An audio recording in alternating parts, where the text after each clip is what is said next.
In today's video, I cover the top things I believe you need as backup when you live in the Philippines.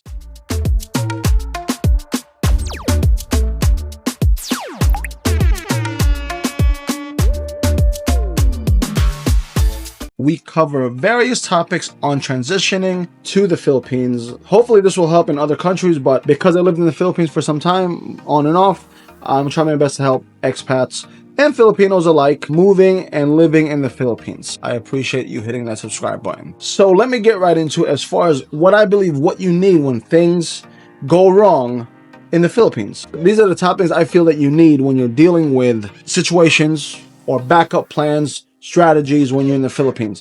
This is not important order, so don't take it as that.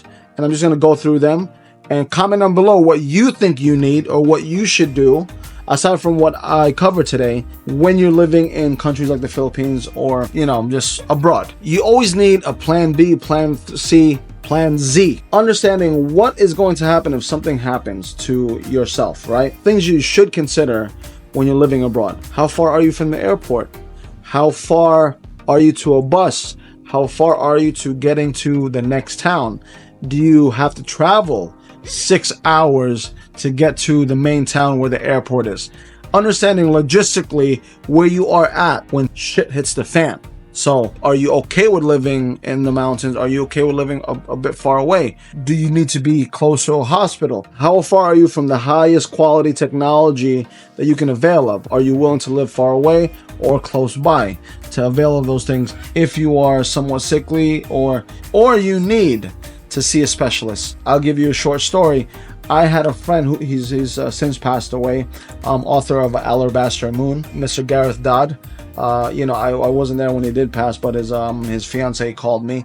One time he was like, oh, my foot is killing me, my this and that. So I was like, let's go to Cebu.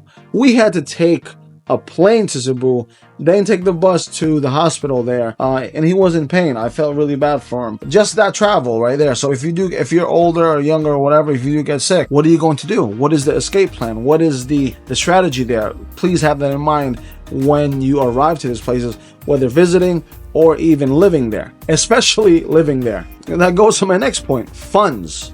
They're very, very important, funds. I've heard many estimates over there. Friend to the channel, Ken Starr, is comfortable with about 5K in the bank. What is your comfortable level? Comment down below how much you believe is enough funds to keep in the Philippines to take care of certain things when things can hit the fan. What is the monetary value for you? 5,000 is a very good mark. That's about 250,000 pesos, which is about, that's a plane ride, or, that can cover a lot of things if I need to get out of the country. So what is your number? What is the number that you need to feel comfortable about? If shit hits the fan, I need to go. Let me get this money out of the bank and move. Having that number should be a priority in your list when considering moving to countries like the Philippines. Next is never, ever, ever, ever, ever, ever shut down your home bank accounts. Just because you're moving to another country doesn't mean you gotta shut down your Chase account, Bank of America account, wherever you guys are, Wells Fargo. Don't do it. Number one, you still have access to your debit card, right? You still have access to your debit card,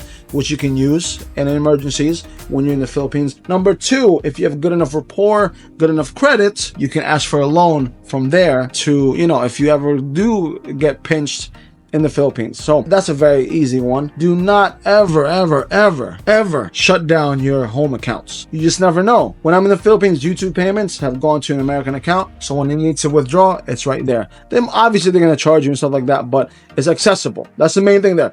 It's accessible. Don't be one of these Oregon Trail, I'm heading out west or east, and I'm like, oh, let me start a new life. That's a little bit not good, because you know why I know? I've done that. Did not turn out good. I've done it. I suggest you don't do it. Just be prepared. Even if you keep a grip of money out there, $2,000 in your account, you just never know, right? So you just never know.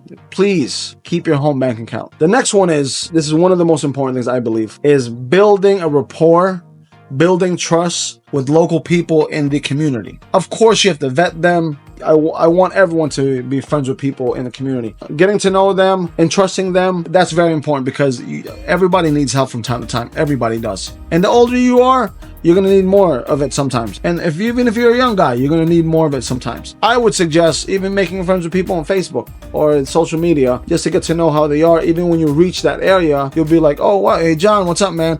Obviously, you don't got to let the person into your hotel room or let them get into too personal space until you really know them. But hey, meet them at the bar, social gathering, things like that. Just getting to know people around you, building that rapport.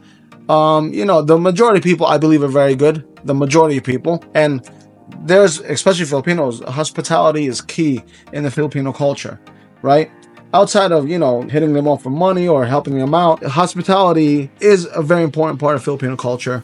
You can see when you go to the house, did you eat already? Without even asking you, there's a plate of food there on the table for you already. It's just there. That mentality transitions over to relationships as well. Obviously, you can't take advantage, and obviously I don't want you to be taken advantage of. Build that community within, your little circle and things like that. Just to know that, oh, hey, can you pick up my dog at the groomer real quick? Are you going by that way? Just like you would in your own country, make some friends and stuff like that. And that leads me into the next one, which is having people that you really trust to be your legal aid, to stand in, to be your proxy. Having people with SPAs. If you don't know what that means, it's special power of attorney. That's another degree of trust. A lot of people do it for their girlfriends or wives and things like that, but I would have certain contingencies for me personally. Comment down below if you really want to know what my contingencies are when you're dealing with, certain SPAs and stuff like that for accountability and stuff like that. Having someone there that you really trust to take care of your things if and when you got to leave the country, even when you're in the hospital or you're in trouble or you're unreachable. That's something very important because you just never know. Eventually, some of you guys who live there will acquire assets just like you do in your home country.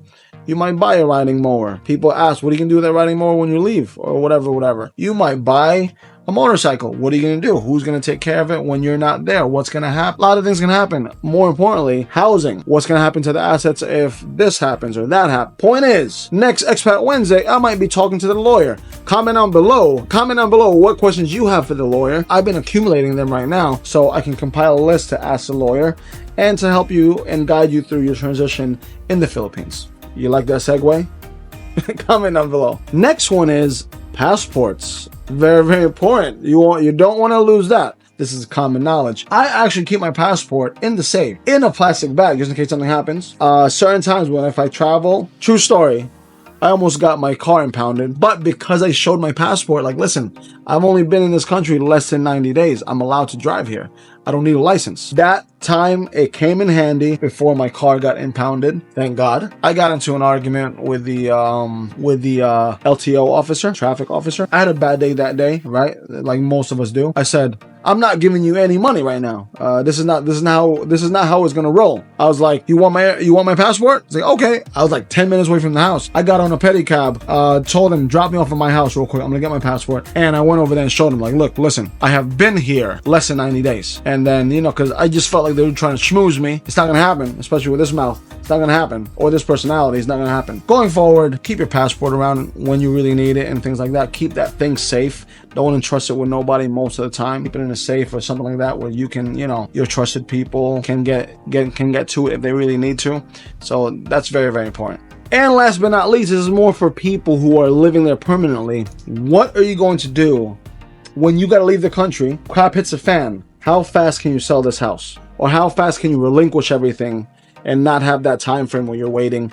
Or if you do go back to where you come from, you got to wait until that thing gets sold, that asset gets sold. So considering certain things when you are considering living in the Philippines, understand the value of your home. How fast can I liquidate this if need be? And or how fast can I rent this if I need to leave the country? As well as who can I entrust to maintain this home and collect the rent if I have to leave the country? Having those contingencies lined up as well as just thinking forward will help you a lot, I believe. I've done that. I've done many, as well as many of my friends. And I know people, as well as myself, who haven't done these things, got caught up in a few things. I learned my lesson. So hopefully that gave you some type of value. Once again, this is Gilson Vergara with Doom of Life. I pray everybody's healthy and well out there. Take care. Comment down below with any other topics you want me to tackle. I will try my best to answer.